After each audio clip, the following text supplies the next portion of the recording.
Bismillahirrahmanirrahim. Hai, Assalamualaikum. Welcome back to Cengkih Channel.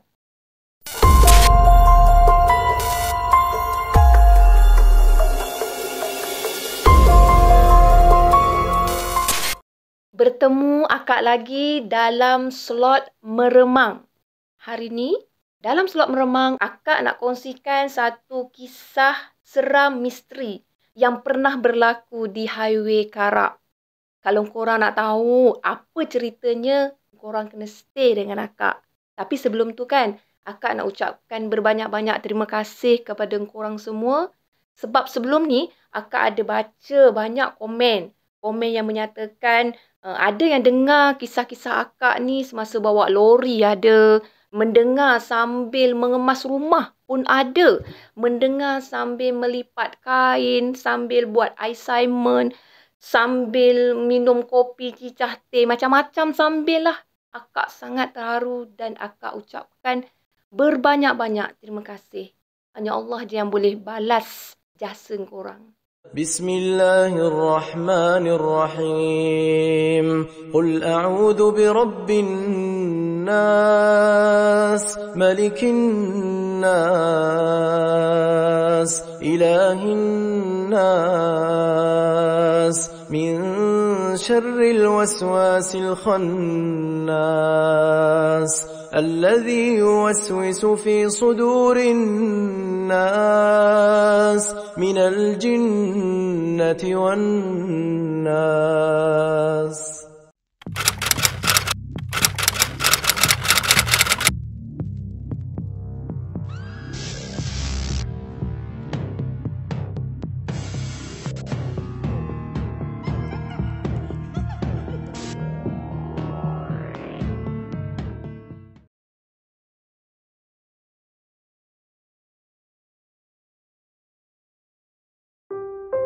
Kisah yang akak nak kongsikan kali ni sebenarnya diberikan oleh salah seorang subscriber juga tau. Kisah ni berlaku penghujung tahun 1980-an. Kisah ni dialami oleh seorang pemuda bujang yang dikenali sebagai Amri. Bukan nama sebenar. Semasa tu, Amri bekerja di salah sebuah bank yang terletak di Kuala Lumpur. Lebih kurang 5 tahun Amri dah bekerja dekat Kuala Lumpur tu. Ada satu hari ni, masa nak dijadikan cerita ni, satu hari tu Amri menerima sepucuk telegram daripada kampung dia. Amri ni orang Kuantan Pahang. Jadi, dia terima telegram yang menyatakan bahawa ayah dia ni dimasukkan ke wad kecemasan di hospital Kuantan sebab sesak nafas. Jadi, masa tu juga keadaan ayah dia dikatakan tenat.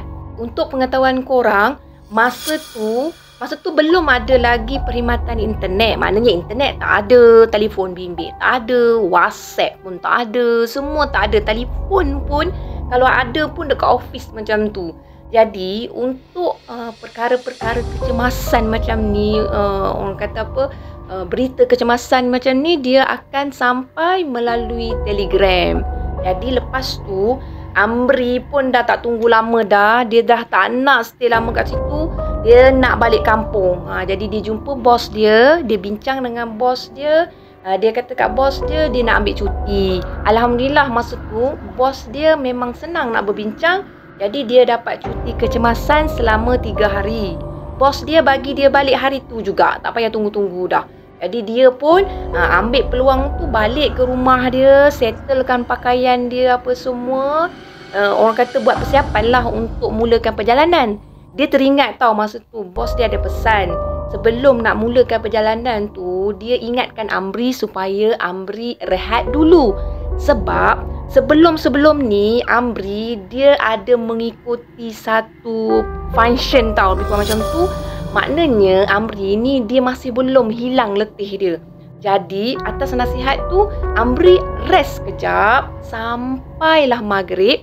Amri menunaikan solat maghrib, ngok-ngek lepas tu lebih kurang pukul 8. Amri pun memulakan perjalanan dia untuk balik ke Kuantan. Jadi hari tersebut juga, hari tu Amri diuji sekali lagi. Keadaan jalan raya masa tu memang jam. Memang kena bersabarlah, pendek kata. Amri pun dia tak adalah nak rasa macam nak marah ke apa. Dia seorang lelaki yang cool.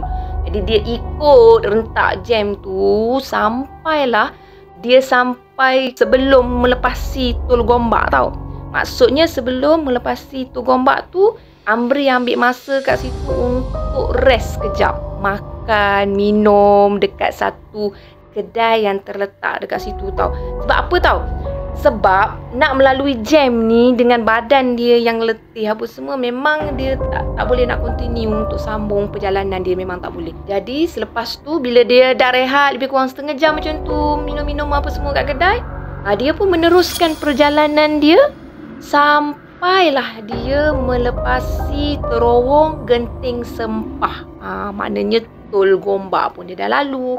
Amri masa tu dia melepasi terowong Genting Sempah tu anggaran lebih kurang pukul 1:30 pagi. Lebih kurang pukul 12:30 hari. Ya Allah, akak ni kalau jam memang out. Lebih kurang, yang ni korang ambil, yang ni betul. Lebih kurang pukul 12 ke 12:30 malam. Yang ni baru betul. Jadi Amri pun meneruskanlah perjalanan dia. Sampailah satu bukit tinggi. Masa tu dia mendaki bukit tinggi kan. Bila menuruni bukit tinggi tu, tanah tinggi ke bukit tinggi korang? Masa tu dia melalui tanah tinggi. Lepas tu dia nak menuruni tanah tinggi tu, dia melalui bukit-bukit yang tinggi lah kan kat situ. Pun dia kena hati-hati juga sebab dekat kawasan tu banyak selekoh-selekoh yang tajam. Jadi perjalanan dia masa tu dia rasa amat letih. Tak tahulah kenapa tiba-tiba kan bila dah dia tak tahulah kenapa kan bila dah masuk kawasan negeri Pahang tu, dia dah mula rasa mengantuk amat. Dia punya mengantuk tu memang dah tak boleh nak bawa bincang dah. Dah tak boleh nak deal dah tak boleh dah. Sampaikan dia tulis kat situ lebih kurang 2-3 kali dah. Dia hampir terlelap semasa memandu. Bahaya kan? Jadi untuk mengelakkan bahaya untuk diri dia buat keputusan untuk berhenti lelap sekejap di tepi jalan. Sebab dah tak ada tempat strategik yang dia boleh jalan. Orang kata kawasan hentian ke memang dah tak ada. So takkan dia nak teruskan cari hentian dalam keadaan dia memang dah ngantuk sangat-sangat. Dia pun perlahan-lahan mencari kawasan yang selamat untuk dia rehat. Masa tu korang akak beritahu gambaran kat situ tau. Dia masih lagi berada di kawasan-kawasan yang berbukit. Tapi bukit dia kali ni tak adalah tinggi. Bukit biasa-biasa je.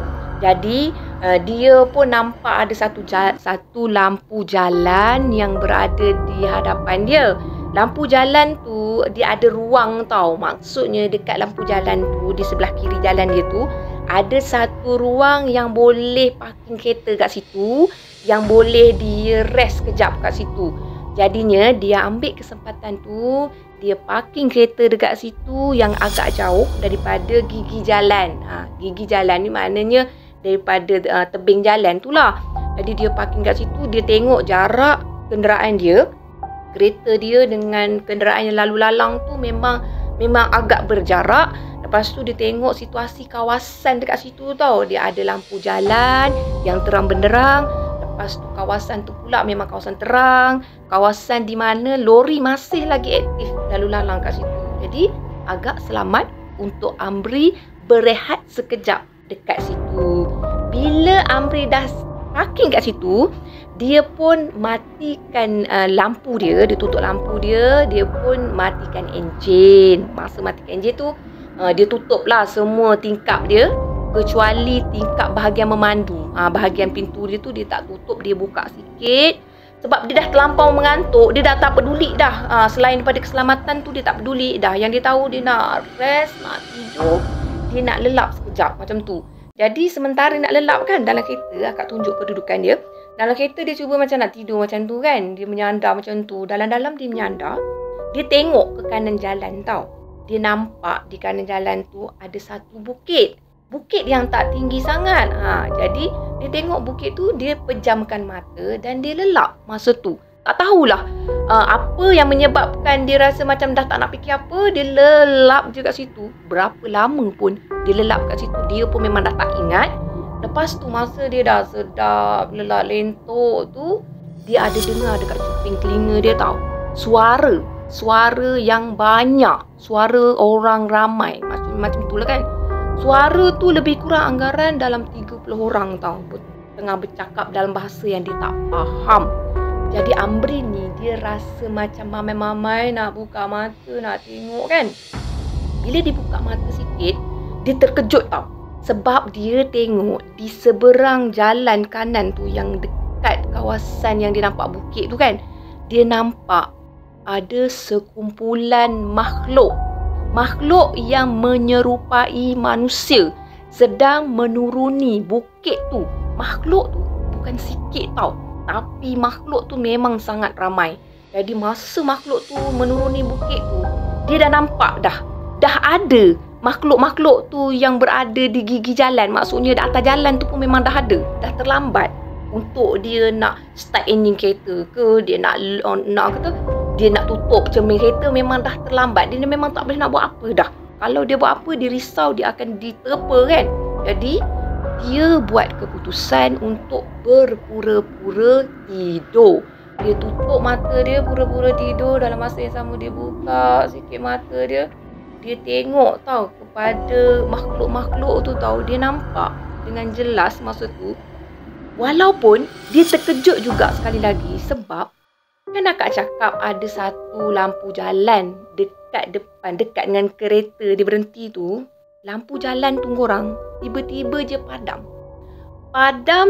Dan keadaan tu masih lagi terang, tapi terang disuluhi dengan bulan yang terang. Pada malam tu memang bulan terang, memang jelas, kawasan clear kan.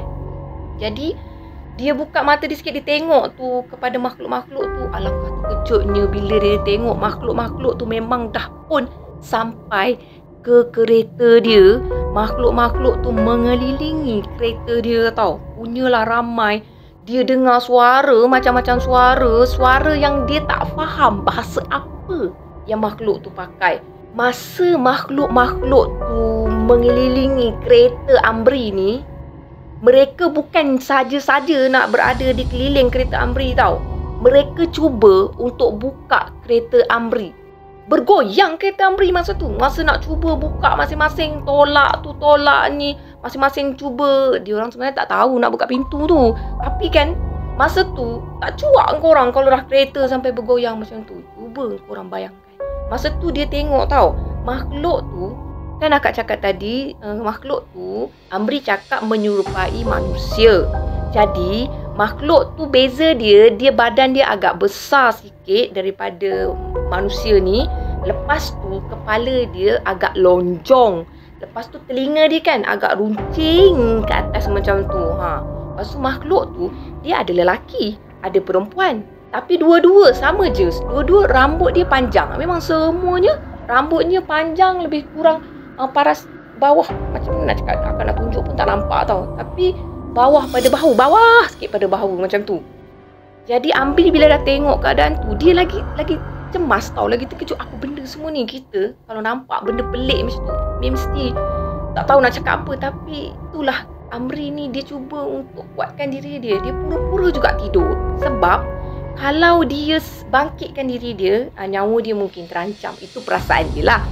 Jadi masa tu, dia tengok makhluk-makhluk tu, tiba-tiba buka laluan tau. Macam bagi laluan kepada seseorang. Macam tu. Jadi buka laluan tu. Lepas tu, datang satu makhluk yang diberi laluan tu seolah-olah macam makhluk tu ketua di antara mereka ni tau. Jadi makhluk yang seorang tu masih lagi belum nampak dengan jelas wajah dia ke apa semua. Bentuk badan lebih kurang sama je.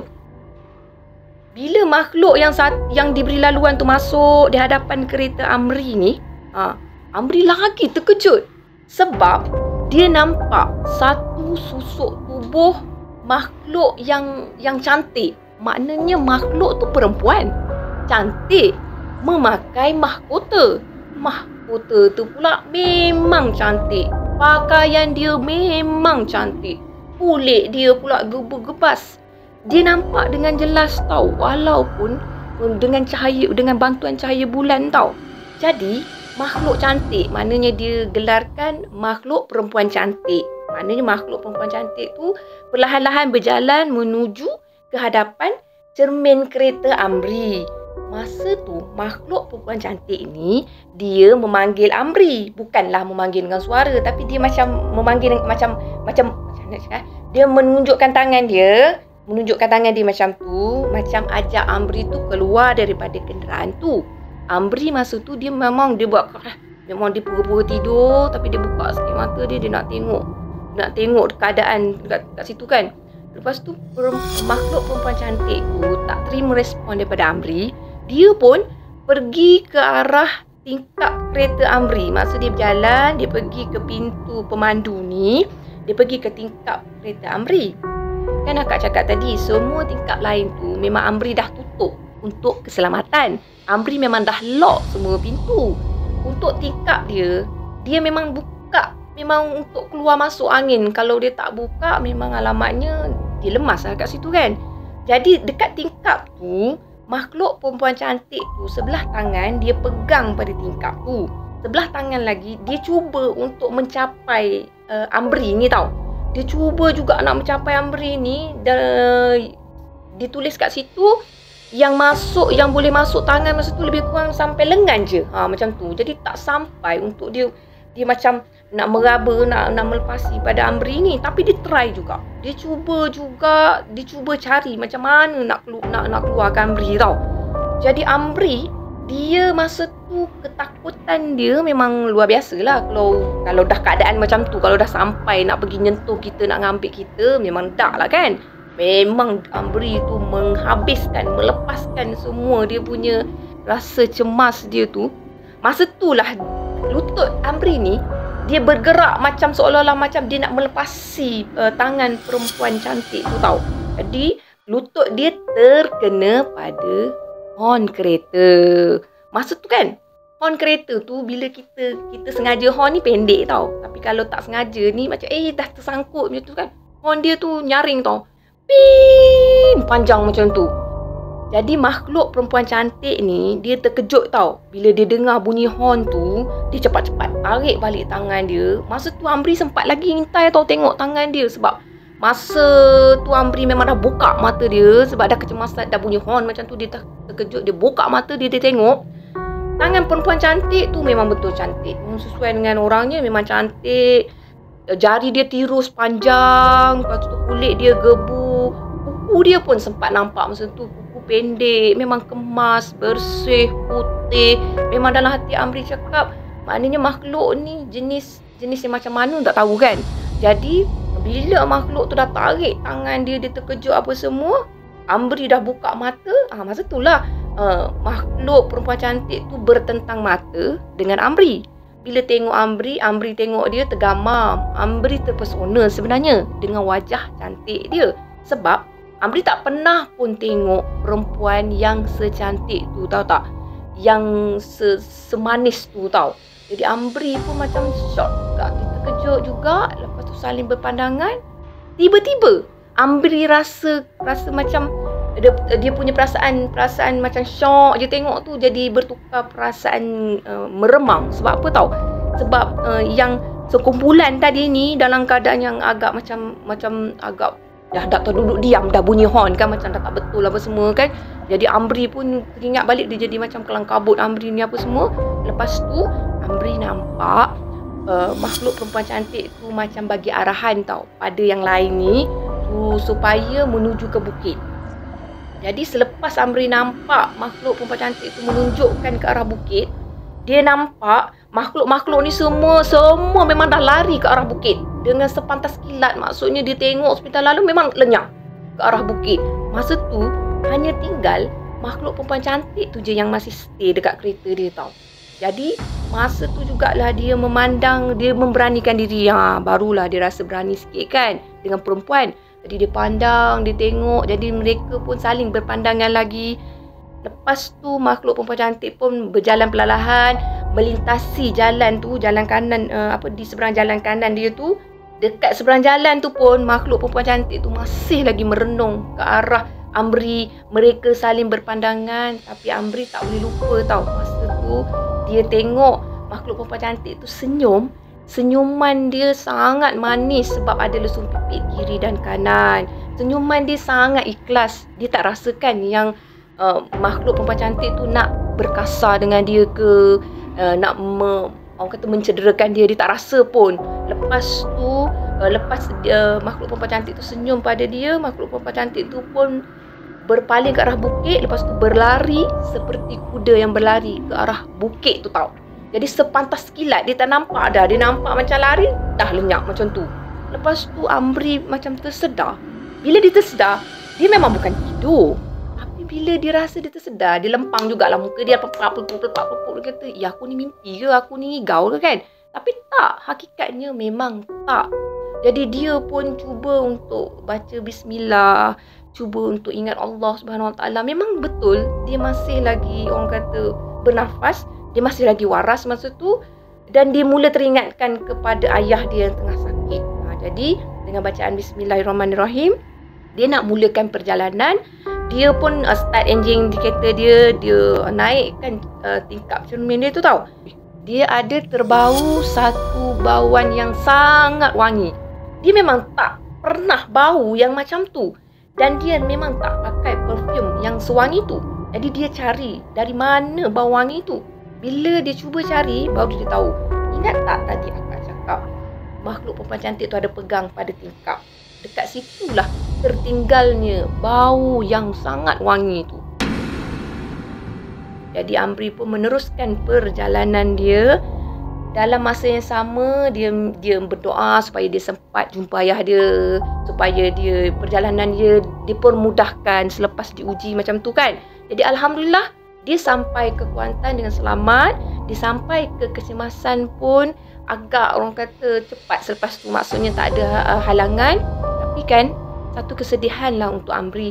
Sebab masa Amri sampai dekat Kecemasan tu, ahli keluarga Amri memaklumkan kepada Amri bahawa ayah dia dah pun meninggal dunia tak berapa lama sebelum Amri sampai tau. Boleh bayangkan tak?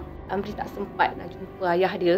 Jadi Amri masa tu dia terlalu sedih sampai dia terduduk dekat lantai dekat hospital tu, sampai dia rasakan kalaulah kejadian sebelum ni tak berlaku, kalau dia perjalanan tu diteruskan. Tapi kita tak boleh sebenarnya berfikir kalau tak boleh, sebab semua dah ditentukan. Kita kena terima seadanya. Jadi lepas tu Amri pun menguruskanlah pengemumian arwah ayah dia. Jadi dialah yang bertanggungjawab untuk bawa mak dia, adik-adik dia kan. Sebab Amri ni anak sulung tau. Jadi dia bawa pergi ke kubur. Bila balik daripada perkuburan, mak dia tegur dekat Amri, kereta Amri ni wangi sangat. Apa yang kau pakai ni Amri? Wangi sangat kereta kau ni. Mak tak pernah bau wangi macam ni. Bau dia tu menenangkan fikiran macam tu. Bau yang segar tau. Jadi Amri ni dia tak jawab. Dia cuma senyum. Kalau Amri jawab time tu, boleh ke mak dia tu terima dengan cerita dia? Mampu ke adik-adik dia yang masih sekolah terima cerita dia? Selepas selesai urusan dekat kampung Amri pun dia balik ke KL. Masa dia melalui jalan yang sama, Amri memandang ke arah bukit yang sama. Dia mengharapkan pertemuan yang sama. Tapi kali ni memang dia tak akan bertemu. Agak mustahil untuk dia bertemu pada makhluk yang dia sendiri tak tahu. Makhluk tu datang dari mana, asal dari mana tau. Walau apa pun pada dia kata dia merasakan macam makhluk tu tak berniat pun untuk mencederakan dia. Jadi cerita perkongsian mengenai Amri berakhir setakat ini. Akak nak ucapkan terima kasih kepada yang sudi dengar sampai habis. Untuk pengetahuan korang, apa yang baik daripada penceritaan akak, korang ambil lah. Jadikan tauladan. Apa yang buruk, korang jangan ambil. Tinggalkan, jadikan sempadan.